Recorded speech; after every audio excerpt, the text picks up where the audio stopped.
Hi everybody, how are you doing?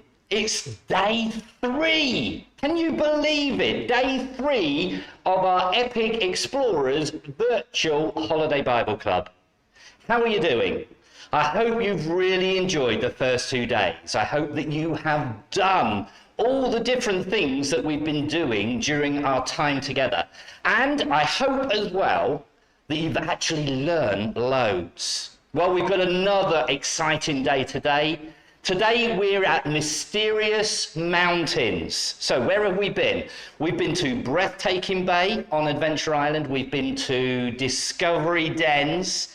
And now we're at Mysterious Mountains. Well, more about that as time goes on this morning. I hope you're sitting comfortably at home. If you are, you need to get up because it's now time. Yes, it's time for our warm-up. So there we go, Explorers Warm-Up. I hope you've been joining in all week with Explorers Warm-Up.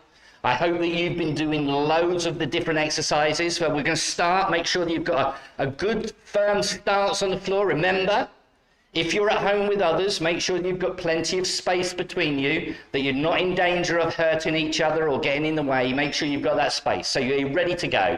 What do we normally start with? We've been starting with our arms, haven't we? So let's get those arms working. So first of all, bring your arm across your front of you and then just, can you remember which part of the body we're stretching when we do this one? It's not the arms, is it? It's the shoulders here and just that. That's brilliant. And then can you do it the other way as well? And then bring your hand up from the bottom and then again that shoulder. That's brilliant. Well done. Today, we might want to put our arms out a little bit. We'll do this one. We've done this one, haven't we? Back there and then back there. We can do them all a little bit quicker today, both there. So we do that again, that way, and then both together. Brilliant. Now, while our arms are out, you might want to see if we can have our arms out and swivel your whole body. Can you swivel your whole body? So keep your feet firmly on the ground and swivel around. That's it. You're using your hips here and just move them. You might even want to put your hands on your hips and do that. Now, I know that this one leader in particular is really disappointed that we're not getting all the usual dad dancing, but I felt for the Holiday Bible Club it's probably a good idea just to tone down the dancing a little bit and do some exercises. So have you got those ones moved? Can you do sideways as well? You remember the side slides? Now, you might want to be careful. If you're like me, you've got your binoculars on. I hope you still got those from our first day. But if you've got your binoculars, just be careful as you're doing your side slides that they don't hit anybody else or swing too much. Brilliant. Now, we need to get moving. So just marching on the spot. And as you're marching, can you bring your knees up to your hands? See where my hands are? Can you get your knee right up to your hand? Can you do that as you're marching? That's good. That's a little bit of energy done there. I hope you're not getting too hot just yet. Now can you do it by just little jogs without your feet leaving the floor? You might want your heel to touch the floor and then come up in the air. And if you're really energetic, why don't you do some running on the spot and get your feet off the floor? I'm going to try not to get too hot this morning. You might want to use your arms as well. There we go. It's almost, imagine you've got some ski poles in your hands. Can you imagine that? And you're actually walking and marching and running down. Brilliant, well done. Now, what have we done that I've forgotten to do so far? What's left? What about your star jumps? You remember? So hands together by the side of you and your feet together, and then you're going to put them both out at the same time and both in. Can you do 3 of those for me? 1, 2, 3. Well done. Can you do 5 of them in one go? Ready? 1, 2, 3, 4, 5. Well done. Do you feel warmed up now? Do you feel supple and flexible and ready to go? It's really important, isn't it, that we're not only physically well and fit, but it's also so that we can be mentally sharp and fit as well and focused. So I'm hoping that you're ready to go today. Now, as we move on to our next thing, what we've got is, well, it's a new bit today. You know, at the end of the morning, I do Explorers Challenge. Well, today, at the beginning, I'm going to do a slot called Explorers Challenge Pictures. So we're going to have some pictures. So I'm going to show you some of the things that some of your parents have already sent me. Now, can you remember on our first day, My challenge was, can you do your own map? And some of you, 2 of you, have sent in a map. So here's your first one. Now, I'm not going to say who's done them, but if it's yours, you should be able to recognize that. That's a brilliant map of Adventure Island, isn't it? I really worked really hard on that. It's fantastic. I was so pleased to receive that and see that one. And here's another one that I've received. There's a lot of work that's gone into that adventure map, hasn't there? So that's Adventure Island and a treasure map. So that is brilliant. But I've also had a parent that sent in 2 different some of our crafts that we've done. You remember our intrepid inventions on our first day? It was binoculars and a compass. So here's the 2 that have been done by another family. Aren't they brilliant? And have you done them? And why don't you send me in your pictures too, so that I can share those with all of you tomorrow? Remembering it's our last day tomorrow, so if you're going to send them in, you need to send them in to me before tomorrow, so I can show you some more pictures tomorrow. So that's our Explorers Challenge pictures. Now we've got our brief. How much can you remember from this week? Do you remember, first of all, what we're thinking about is we're thinking about who we are. Now, it's pretty obvious, isn't it, who we are? Who are you? Are you an explorer? I'm certainly trying to be an explorer this week. I hope you have been too, exploring all the different things, particularly in the Bible. Where have we gone? Well, we've been going to Adventure Island, haven't we? And I've already said this morning where we've been so far. Can you remember? Where are the 2 places we've been so far? Yes, it's Breathtaking Bay on our first day, and it was Discovery Dens yesterday. And I've already told you where we're going today. Mysterious Mountains. And we're going to learn loads more today in terms of that as well. What are we doing? Well, I've told you each day that what we're doing is we're trying to find out who Jesus is and what he came to do. That's what we're looking for, isn't it? That's what we've been trying to find out. And on our first day, when we went to Breathtaking Bay, well done those of you who are saying that at home, we certainly learned that Jesus' words, and they're really powerful, and they're powerful because he's the Son of God. But we also learned that not only his words, but his actions are powerful too. And that's because we've learned that he is God's chosen King and Son. Now, it's only a couple of days until Easter, and many of you know that I often use the phrase that Jesus is God's promised, chosen, special King. And we've been finding that out this week, haven't we? Do you remember yesterday we learned a little bit about sin, didn't we? And we did Joe with the wobbly legs. And as we learned that, we saw what sin is, that sin is missing God's mark. Can you remember? We thought a little bit about arrows. You imagine doing archery and firing those arrows and then missing the mark. So we did a little bit about how sin is disobeying God and missing his mark, his standard. And everybody does that. But we also found out that sin, it spoils.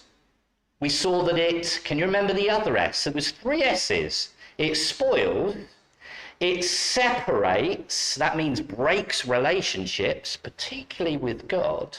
And what was the third one? We learned yesterday that we're stuck, that we can't solve the problem ourselves. Well, we're going to find out some more about that today, and I'm really excited about what we're going to do with that today.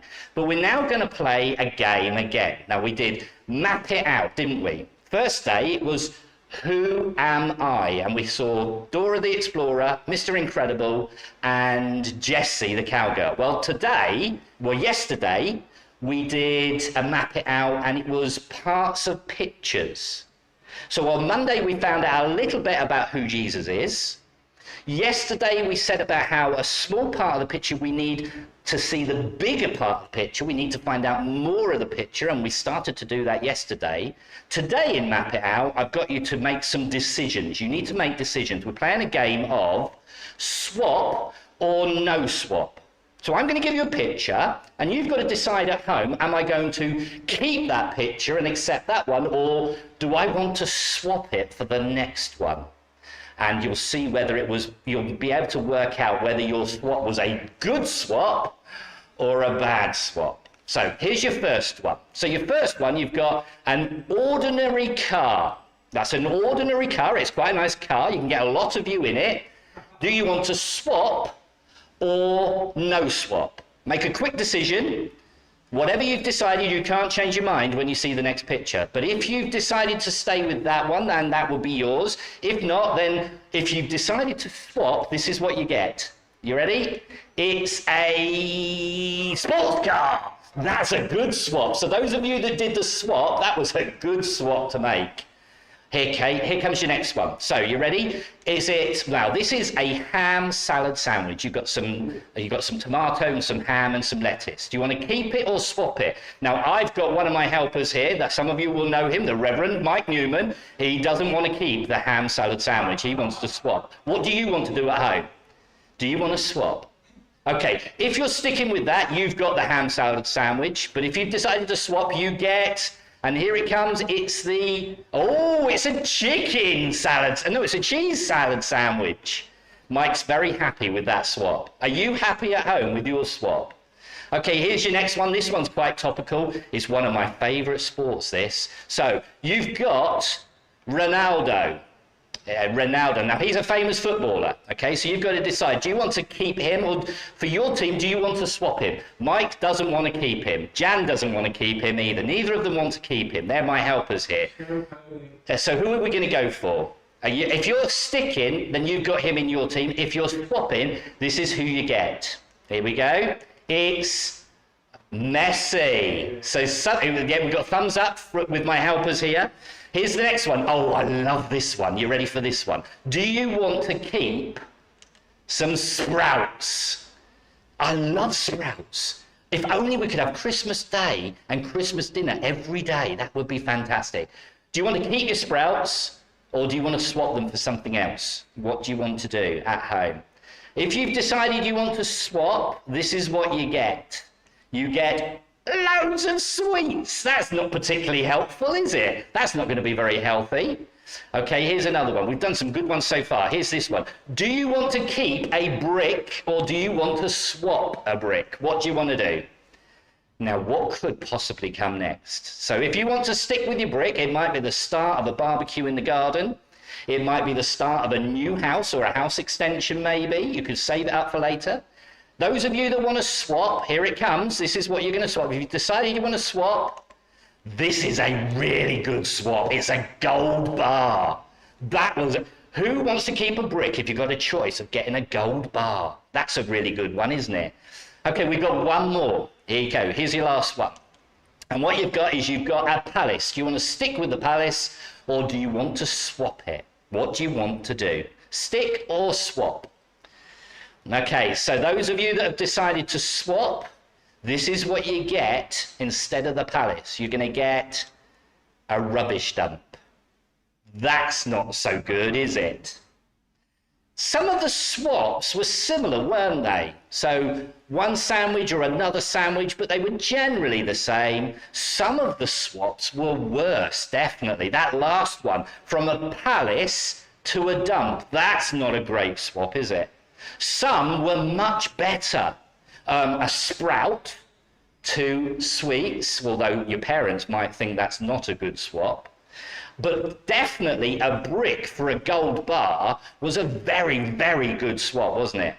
Today, we're going to hear about the greatest swap ever.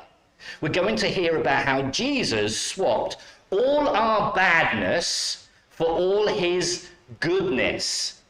How he took our punishment so that we don't have to. And it's the best swap ever in the world. Well, we're going to sing. You've sat really well, listening carefully, and I hope you've joined in at home. We're going to sing now, and we're going to sing one of the songs we sung yesterday. You remember it? Super Saviour. Now, many of you will know Super Saviour. Let me remind you of some of the actions. We've got who, that's for who can save the day, and who can take our sin away. So it's a fist by your heart and pull it away. Who can, and then we've got power. That's the power. So you can do that one at home. Then you've got super savior. You've got to make sure that you're doing a Superman stance. You can go one way, and then when you do the second line, you do it that way and change direction. And then we've got look, and point. Here comes Jesus, and then up, and you might even want to jump. But can you be really careful not to headbutt the light in the middle of the room? So be really careful. Try not to fall on each other and hurt anybody. But let's really enjoy this song. Remember, sing the words, do the actions, and go wild for Jesus, super savior.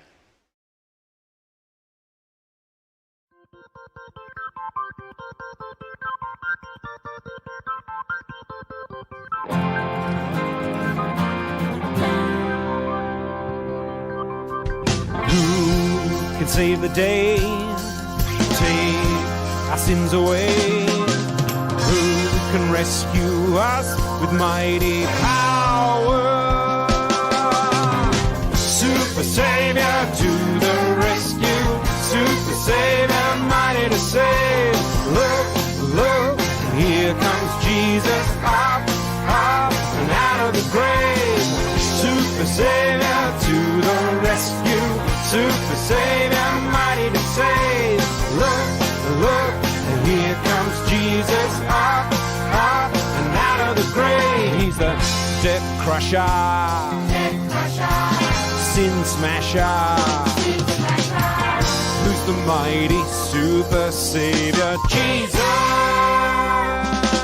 He's the death crusher, sin smasher.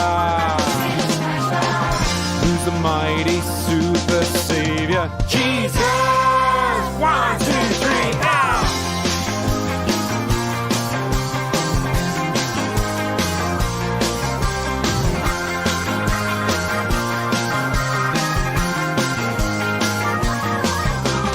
Who can save the day?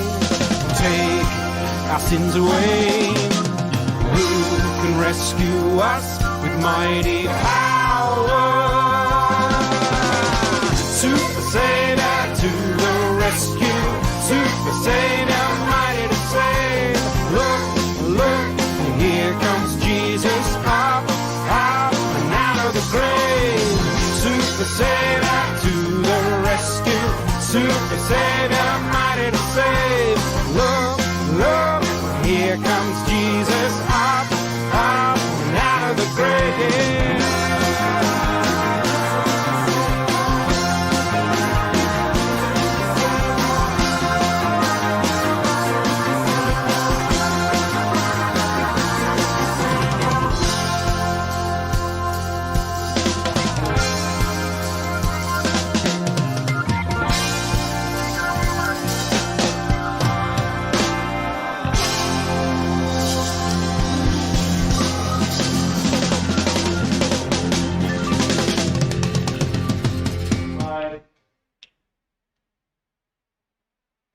Did you enjoy that? I hope you did. I hope you used loads of energy. What brilliant words in that song. And I hope you've taken them all into your heads and maybe even towards your heart as well. How good would that be as we understand more about Jesus? Well, today's big question is, how are we rescued? So we've seen who Jesus is. We've seen what he can do in that he can say he can forgive sins. We saw that yesterday, didn't we? With Joe with the wobbly legs. Today we're going to be thinking about, how are we rescued? Now we're getting much closer to Easter weekend, aren't we? We're only 2 days away from Good Friday. And all the events of that first Easter 2,000 years ago. Now today's a little bit different from our previous 2 days because I've got a special visitor in today as well. And he's going to tell us a little of the events that happened all those years ago, 2,000 years ago. Now, before we hear from him, though, from our visitor, let me share with you what has happened in Jerusalem before the time when our visitor is going to tell us about.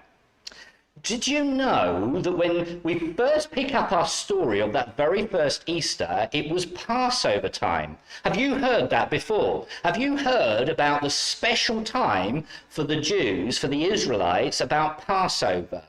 Perhaps you know, perhaps you've done that at school already. Perhaps you can remember some of the details about it.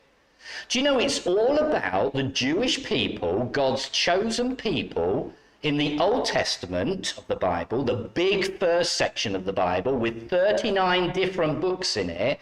It's all about them remembering all that God did for them through a man called Moses, and I'm sure many of you know who Moses is, when God chose Moses to help his people to go free from being slaves in Egypt. They had been slaves for many years, 400 years they'd been slaves in Egypt. And God helped them through Moses to be free from the Egyptians. And that's what Passover is all about. It's celebrating how they were able to get out and be free from being slaves. And every year from that point in the Old Testament of the Bible, they had to remember during the feast of Passover the things that God had done for them in rescuing them so miraculously, so incredibly. And so to celebrate Passover, many people returned to Jerusalem. And Jesus and his disciples, they also went to Jerusalem. In fact, the Bible makes it really clear that Jesus going to Jerusalem, even though it was dangerous for him. Now, we've not talked a lot about why it was dangerous, but the religious leaders wanted to get rid of Jesus because of the things that he'd been saying and the things he'd been doing. And so although it was dangerous for him, he went to Jerusalem. And he went because it was a very important part of not only his plan, but God's rescue plan. And Jesus was totally obedient. Now, the first event that when Jesus rode into Jerusalem, this very first event, he went into Jerusalem on a donkey. He went in on a donkey. Now, that seems a strange thing to do, but it was just as the prophet Zechariah, you may have heard of him before, he wrote about these events happening. But what was amazing is he promised that God's promised chosen special king would ride into Jerusalem on a donkey. But when he wrote about it, it was more than 400 years before Jesus actually did it. How incredible is that? Can you imagine 400 years? It's a lot longer than I've lived. Now, some of you I know think I'm very old, but it's many, many more times than how old I am. It's a long time. Now, when he wrote about this 400 years before, it then happened when Jesus rode into Jerusalem. Wow, how amazing is that? Now, when Jesus arrived in Jerusalem, he then went to the temple in Jerusalem, which is like it was the Jewish church. And he went there straight away to pray. It was something that Jesus did loads. But when he got there, he couldn't pray. And he couldn't pray because the people had made it like a marketplace. It was hustle and bustle and noise. There were even people cheating and stealing. It was an awful place, and it's not what it should have been. Jesus was quite right to be angry, and he turned over tables, and he shouted at them and said, God's house, the temple, was a house of prayer, but they'd made it into a den of robbers. It wasn't good.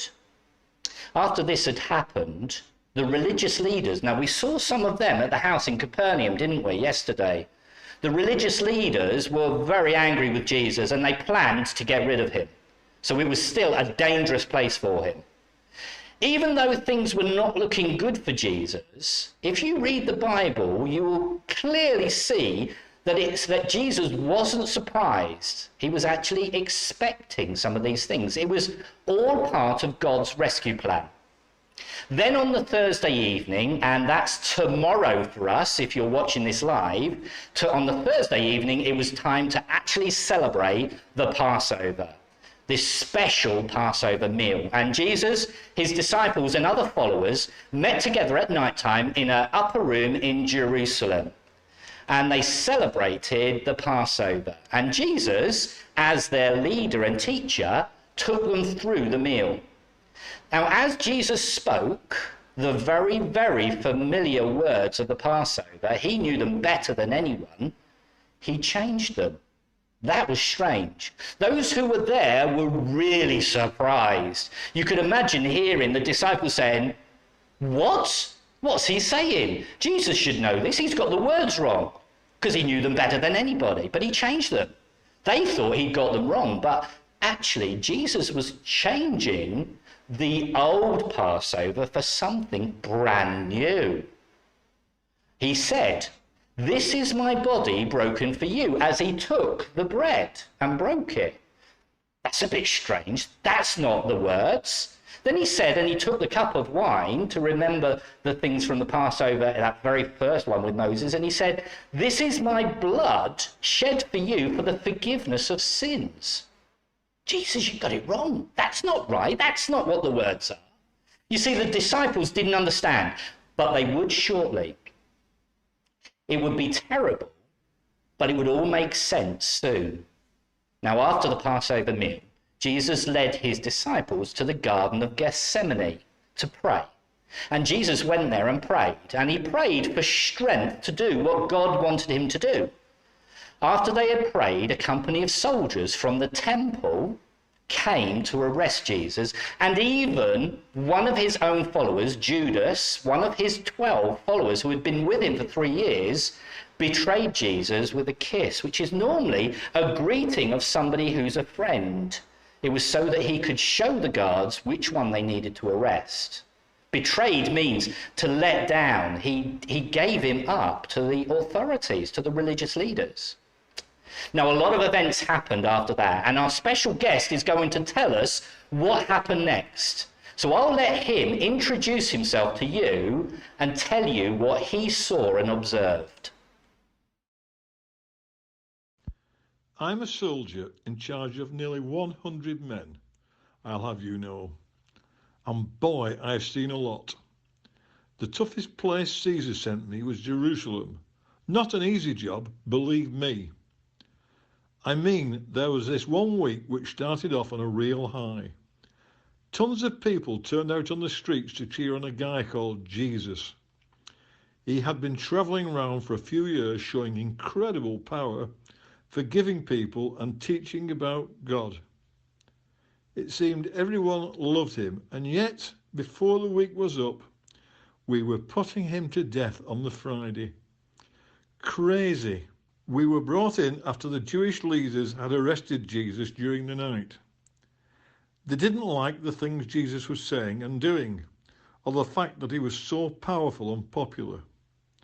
And so they captured him and tried to find something they could punish him for.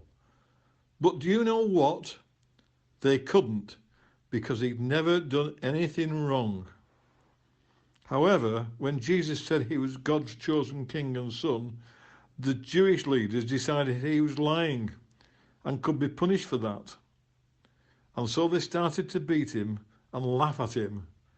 And then they dragged him to see Governor Pilate. As I stood guard, I listened to Pilate questioning Jesus, but Jesus just remained quiet. Then he and another prisoner, called Barabbas, were taken onto the balcony. By this time, there was quite a crowd gathered. They were all keen to see what would happen to Jesus. Pilate silenced them. Then he gave them a choice. They had to choose who they wanted to let go and who should be killed. In my mind, it was a stupid thing to ask. Why on earth would they want Jesus killed? He hadn't done anything wrong. Why should he die in place of Barabbas, who was a thief and murderer? But the crowd began to shout, "Free Barabbas! Kill Jesus! Free Barabbas! Kill Jesus!" They got angrier and angrier. And Jesus, he just stood there, saying nothing. It was as if he knew what was going to happen. My boss Pilate ordered that Jesus be killed, and so we led him away and gave him a beating. When we were tired of whipping Jesus and mocking him, we tied a wooden beam to him. Then we led him to a hillside. There, we nailed Jesus to a wooden cross between two criminals and gambled for his clothes to see who could keep them. Now, I've seen many a man die on a cross, but never as Jesus did. He didn't scream or swear. Instead, he forgave those who were being cruel to him. It was incredible. From the things I had heard, Jesus must have had the power to stop it all, to save himself, but he didn't. He stayed put. He didn't deserve to die, but what could I do? It was my job to follow orders, and so I stood guard and I waited. I waited for him to die, and then the weirdest thing happened. It was daytime, but all of a sudden it went pitch black. Total darkness in the middle of the day, for 3 hours. None of it made sense, until Jesus cried out in a loud voice, "My God, why have you turned away from me?" God had turned away from his son. Jesus took our punishment for the wrong we have done, and in doing so, he was separated from his Father. It should be us who are cut off from God, because we don't treat him the way we should. But Jesus died in our place. He died so that we can be forgiven friends with God forever. As Jesus took one last deep breath, he said, "It is finished," and died. The ground shook, and a big thick curtain in the temple tore in half. It was then that I knew for certain that Jesus really was the Son of God. I wonder, who do you think Jesus is? Do you believe he's God's son? Do you understand why he had to die? After Jesus had died, Pilate checked with us that he was definitely dead. Then we gave his body to his friends, who wrapped him up and buried him in a tomb, a cave cut out of solid rock. A huge stone was pushed in front. Some of us soldiers were sent to guard the tomb. There was no way anyone could get in or out.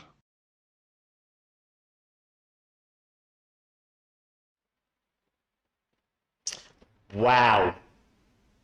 Maybe you know the story well, but maybe you've heard that this morning for the first time. As sad as the story seems at this point, it's really important to know that this is not the end of the story. Let me say that again.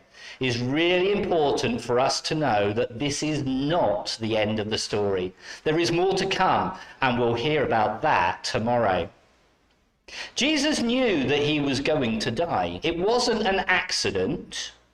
He wasn't surprised when the religious leaders arrested him. He wasn't surprised when they handed him over to the Romans to be killed. He knew when and why he was going to die. He knew that it was part of God's rescue plan to save us from being stuck with the punishment we deserve. Jesus didn't deserve to be punished, but he chose to die in our place. He chose not to rescue himself so that we could be rescued. Let me try and explain that a bit better, what happened because Jesus dying on the cross. I want you to imagine, and I've got it here, I want you to imagine that this is my phone. Imagine that this phone has recorded all the things that I've ever done wrong. I'm going to hold it really tight because I don't want anybody to see what's on it because it would be so bad. We talked about it this week, the sin that we have. All the sin that I have is recorded on this phone. And this is me here. So there I have it there. My sin on me. And because of it, we know that it separates us. And if we imagine God up here, the sin on me separates me from God. All the things that I've disobeyed. Now imagine that this other hand is Jesus, who we know from all we read in the Bible is perfect. And he had amazing relationship with his Father in heaven, with God. Nothing separated him. He never did anything wrong, so there's nothing there in the way of his relationship with God. But there is for us. But when Jesus died, he took all my sin on that cross with him, like that. It was a swap. Jesus took all my sin, which meant that I'm now free to have a relationship with God. My sin is not in the way.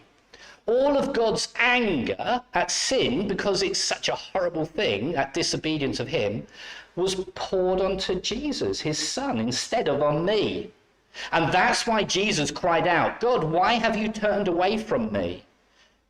God turned away from Jesus for the first time, the only time ever, as Jesus took the punishment for my sin. It was the only way our sin and the problem of sin could be fixed. And that's why it was God's rescue plan. Now look at my other hand. There's no barrier now, is there? I'm no longer separated because Jesus has taken my sin. That's how Jesus' rescue for us works. The day Jesus died was a sad day because Jesus died a horrible death. But we call it, do you know what we call it on Friday? We call it Good Friday, because it was also a happy day. And it's a happy day because through Jesus' death, he did something amazing and wonderful. When Jesus died, the huge curtain in the temple, you remember the Roman centurion mentioned that, the huge curtain in the temple ripped in two. It just tore down, and it was huge curtain, very heavy curtain. It just miraculously split in two. God was using it as a big signpost to show us that now our sin has been dealt with. We can be God's forgiven friends. You see, in the past, that big giant curtain was a huge no entry sign into a place where people could meet God. It separated people because of sin. But when Jesus died, God tore the curtain in half to show that he had accepted Jesus' payment, that he'd accepted Jesus' punishment for our sin. So it's a happy day. Now, instead of being punished, we can be forgiven. A bit like Joe with the wobbly legs yesterday. Instead of death, we can know life, and life in its fullness, to the full. Instead of being stuck as God's enemies, we can be God's friends, all because what Jesus has done. Now, some people in the crowd thought Jesus' death was a mistake. The religious leaders thought it was unnecessary, but the Roman soldier who was watching said that Jesus must be. He said he must be God's son. I wonder what you think of Jesus' death. The day that Jesus died was a sad day because Jesus, God's perfect son, took our punishment. It was a happy day because Jesus died so that all who believe and trust in him can be his forgiven friends forever. But it was also a planned day, planned by God, as he'd always known it was the only way to rescue us. Now, if you've been doing your notebook from a few days ago, do you remember I mentioned that earlier? You could make your own explorer's notebook. One of the things I said was on the first day you could put that Jesus is the Son of God. I didn't mention it yesterday, but yesterday you could write in your notebook that who is able to forgive sins. And today we can add another bit. We can say, and died in our place. And that would help you to keep your own notebook. And if it's on a big notebook, you can write lots of other information and things around it as well. Do you know Jesus dying in our place? Well, it's the greatest swap the world has ever known. And another planned day was going to follow on the Sunday, because Jesus had promised. He promised that he would come back to life on the third day. 3 times he had said to his followers, I will rise again. Now we'll think about that planned day tomorrow. Well, we're going to sing again. You've done brilliant this morning, and I hope that you've listened well and that you've taken on board all the things that we've done. Now we're going to sing. We've got a new song today, but some of you will know it, and it's in a brilliant story. This song is all about the Bible.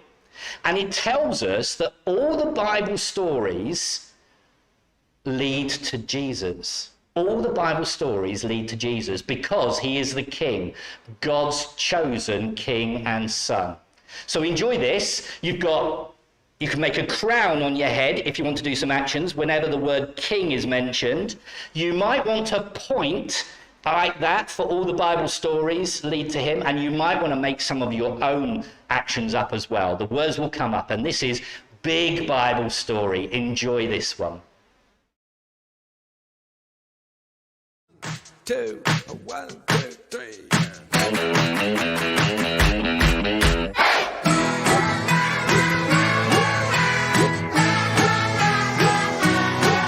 There's a big Bible story, God gets the glory. Gather up under Jesus the King.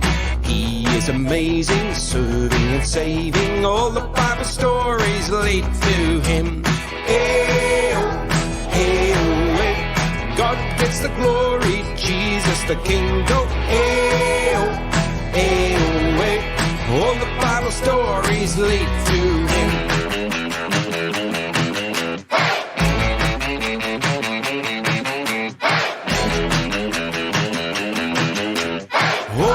Stories lead to him.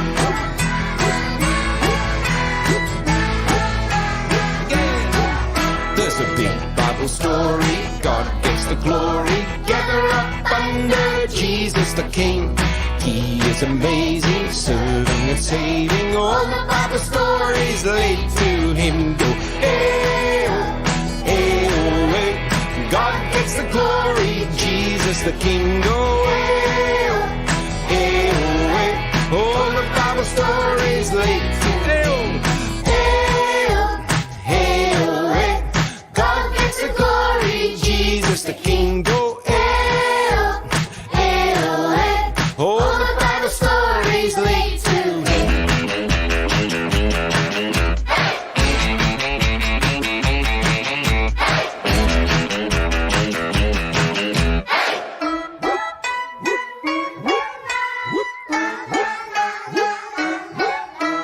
All the Bible stories lead to him.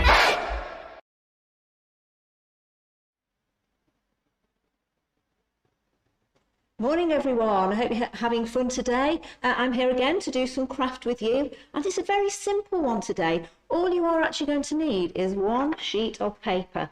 That's all you actually need today. So with one sheet of paper we are going to make something puzzling, I think. What I'm going to show you is 4 different folds to make in your paper. You're just going to make 4 folds in your paper, and then we're going to do a little bit of ripping, and hopefully we will have something to show at the end. So each time I show you a fold, I'm going to give you something to remember about that fold. Okay, the paper I'm using, like I say, you can use any paper you want. A4 size is great, certainly those proportions where one side is longer than the other. That's what you need. I'm actually going to use a piece of paper that's a different colour on one side, and then hopefully it will help you to see where I'm doing the folds a bit more easily. Okay, so fold number 1. This is what we're going to do, fold number 1. You need your piece of paper, and you need to take the top corner and fold it so it goes down the opposite side like that, so that those sides meet and give you a point there. Okay, I'm just going to put it down on the desk, show you again. Fold it from the top down. When you've got it nice and neatly lined up, like we had to do yesterday, nice neat lining up, just with your finger squash it down, and hopefully it will look like that. That is fold number 1.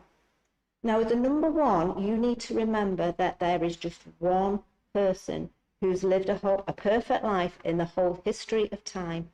And that one person is Jesus. And he is the only one who can save us from what Mark's been talking about, from those sins in our life, and actually help us to have that relationship with God. So there is just one man, and that one you need to remember is Jesus. Okay, so that's one fold. We've got it like that, and it's folded over. We're now going to go for number 2. Okay, number 2. So have it as you'd folded it like this, and then this point that's still the top of your paper now needs to go back over to that side. Well, you can see that, so it's come up from the top and it's gone back over to that side like that. Again, line it up neatly and squash it down. You should end up hopefully with something that looks a little bit like our house. Not our house that Joe with the wobbly legs went in, because this has got a pointed roof, isn't it? But we've got a house. Now then, with number 2, what you need to remember are 2 hands. Mark's been telling us today about how Jesus was killed. He was killed on a cross. We call it being crucified, don't we? And what happens when you are crucified? Your hands are nailed either side to the cross. So you need to think of Jesus' 2 hands being nailed to either side of the cross. But what you also need to think about is they didn't nail him on when it was upright. He was lying on the floor like this, and he was being held down so that they could nail him down. And what you need to think about is he couldn't move very much, but probably I think he could move his head. And I think he probably looked down his arm, and he looked at a nail going in here. Now, this is Jesus who we've been talking about all week. This is Jesus who is God. This is Jesus who was there when the world was created, and all that had to be said was, let there be light, and there was light. He could have said, let the nails go away. Zap these people who are nailing me to the cross from the face of the earth, God. And it could have happened. But he didn't. He looked at the nail and he thought, no, I'm going to let it happen. I'm going to choose to let it happen. This isn't a mistake that I'm here.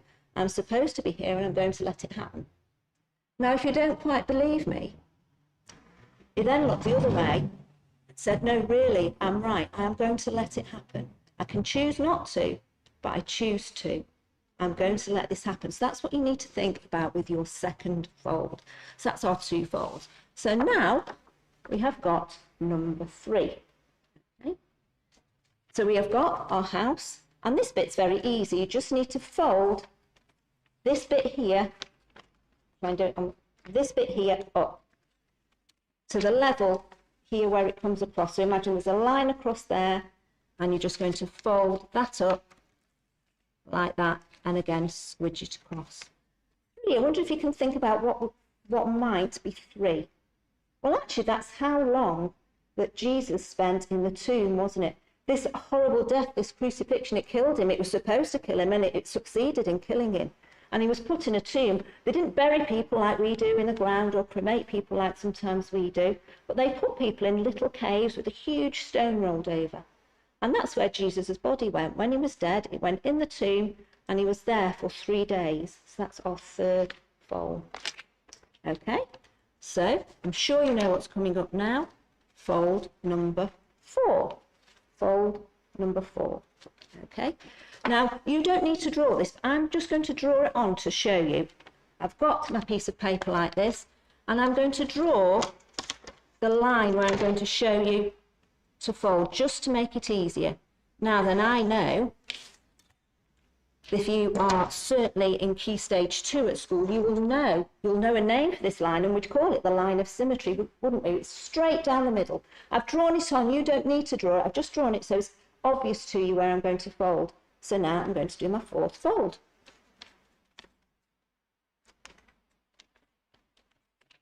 And you should end up with a funny little thing. It's sort of an oblong with little triangles on the top like that.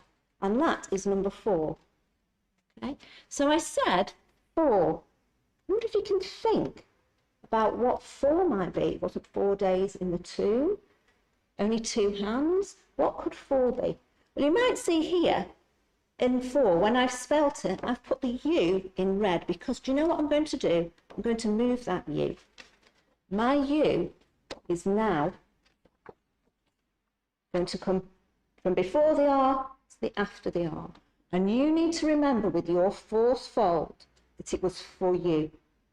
It was for me, it was for Jan, it was for Mark, it was for Mike, and for you, listening at home, watching at home, it was for you. For you. That's what our 4th fold is. Now then, we are left, aren't we, with this funny bit of paper, which isn't much at all, is it? I'm going to draw another line on it for you. Again, you don't need to draw the line, but I'm going to show you where we need this, our next little bit of work to be. Oh, can't get the lid off my pen. There we go.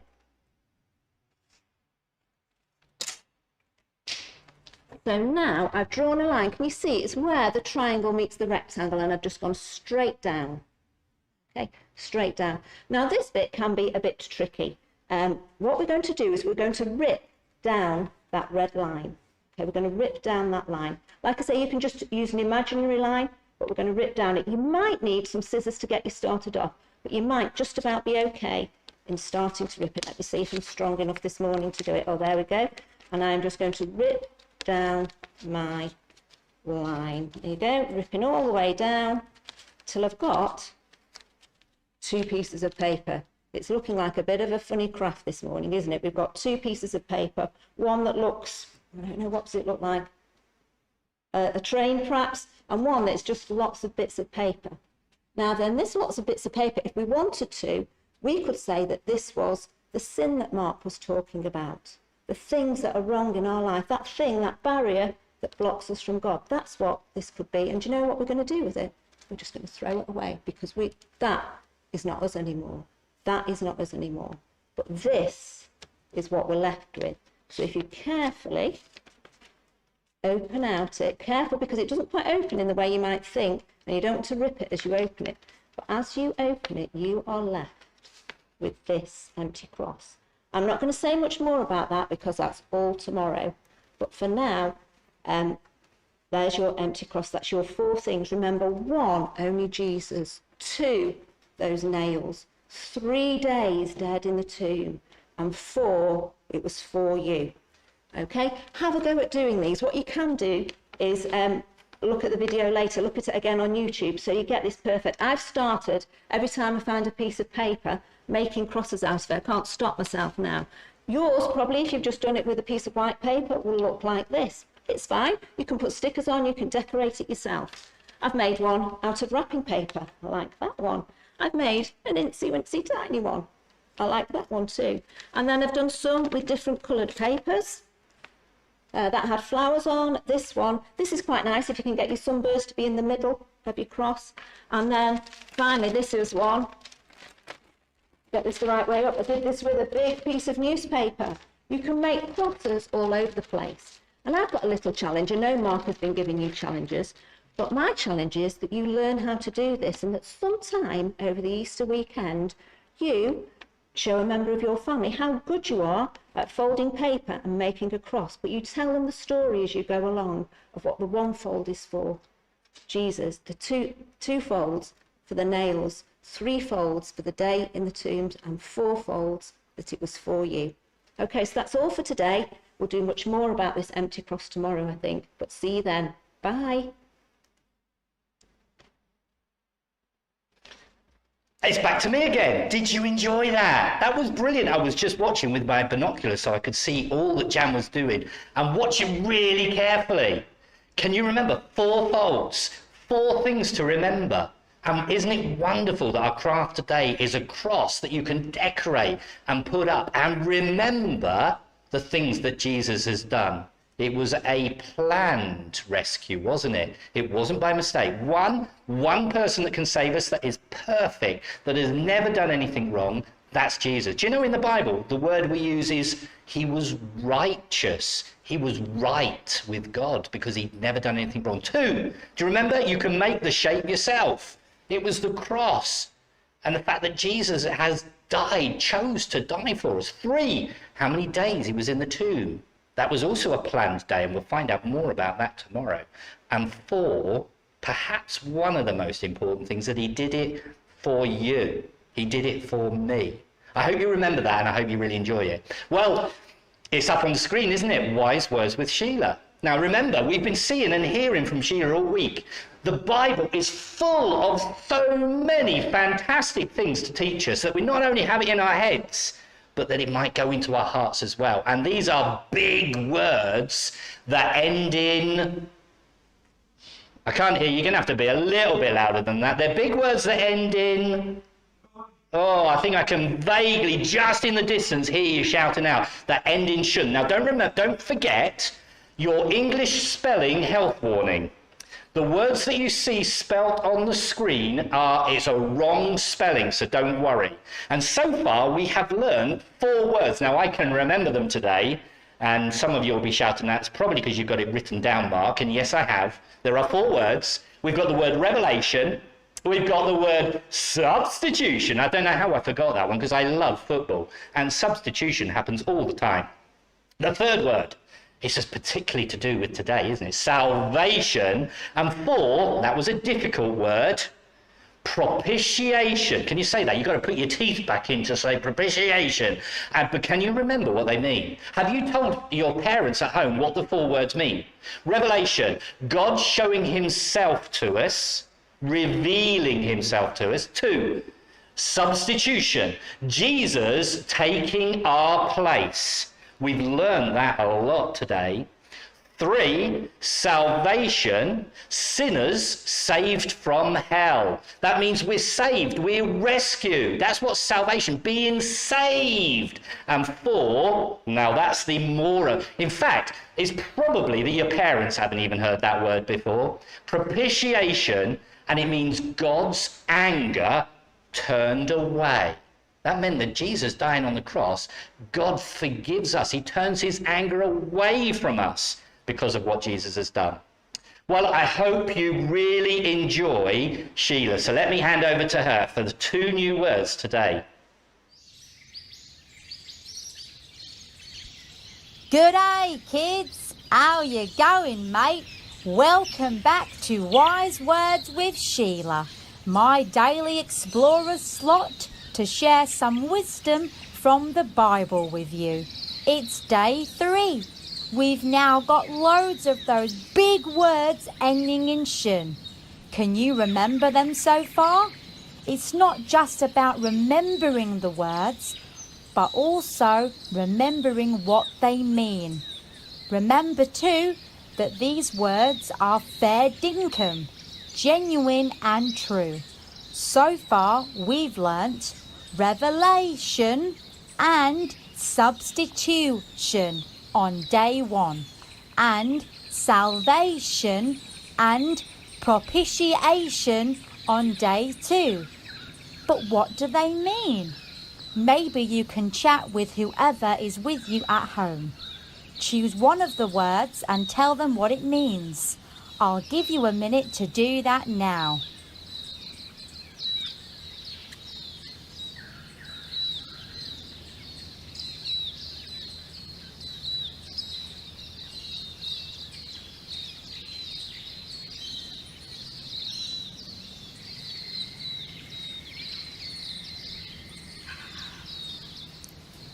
How did we get on with that? I hope you remembered at least one of the words.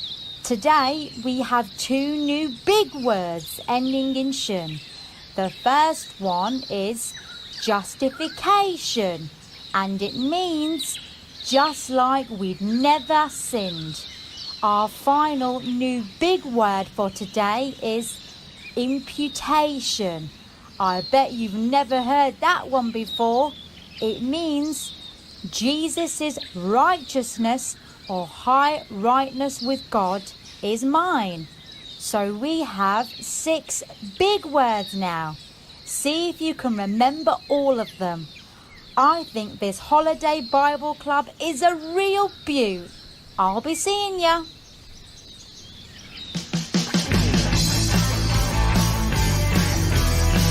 Big words that end in shine. Show us what the Lord has done. Through Jesus, his own Son. Big words that end in shine.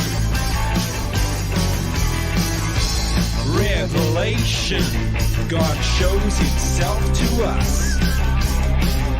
Substitution, Jesus takes our place. Salvation, sinners saved from hell. Big words that end in shine. Big words that end in shine. Show us what the Lord has done. Through Jesus, his own Son. Big words that end in shine. Propitiation, God's anger turned away. Justification, just like we'd never seen. Imputation, Jesus' righteousness is mine. Big words that end in shine.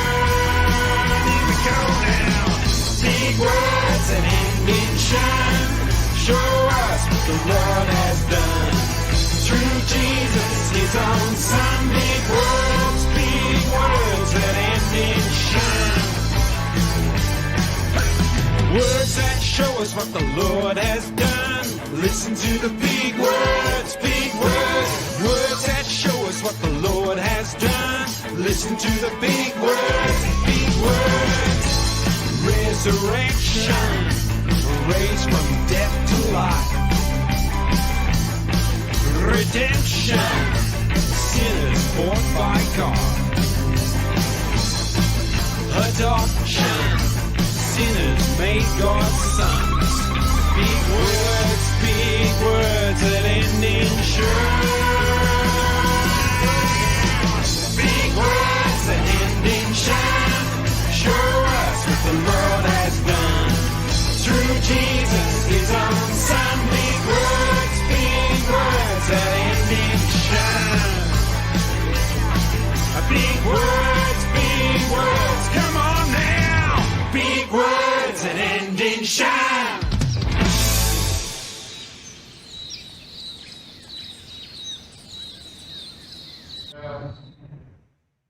Wow, I love that. I was watching them from a distance to make sure I could see Jew's puppets singing that song to us. Are you beginning to learn those words? We've done fantastic, haven't we? Right, well, we're now on to the Explorers Challenge. I hope you've enjoyed everything that we've done this morning. So, your first challenge, well, it's the same as we've had throughout the week. You've got to do your books. So overnight, if you can go to section 3 of your scratch pad and your logbook, and you can complete everything on that. Have you managed to do them all so far? I hope you have. So you've got Mysterious Mountains, section 3 in your scratch pad or your logbook.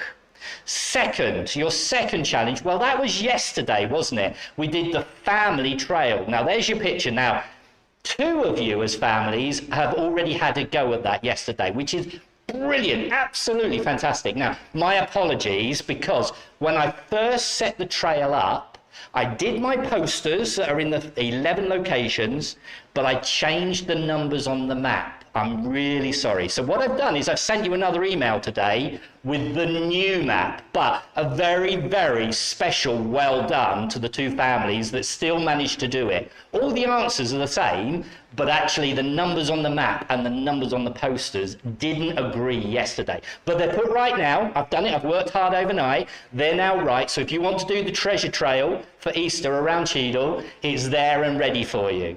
Now, there is one more challenge that I'd like to do for you, and there's the posters as well, so you can see those. And the final challenge, well, your final challenge is, why don't you have a go at writing a message, an important message, but doing it in code form, a bit like you will find as you go round the locations in Cheadle. I've done a code. So why don't you write a message, make a code for it, and share it with others? That would be a really good thing to do. Well, when you've done that, don't forget that you can email me with your pictures or any of the things that you'd like me to show tomorrow. It is our last day tomorrow. Now, we're going to a special place tomorrow, and we might even be including a little bit of a 5th place on our Adventure Island map. So, there's lots for you to do. I'm looking forward to our last day tomorrow. I will see you tomorrow. Have lots of fun today. So don't forget, stay safe, take care, and God bless.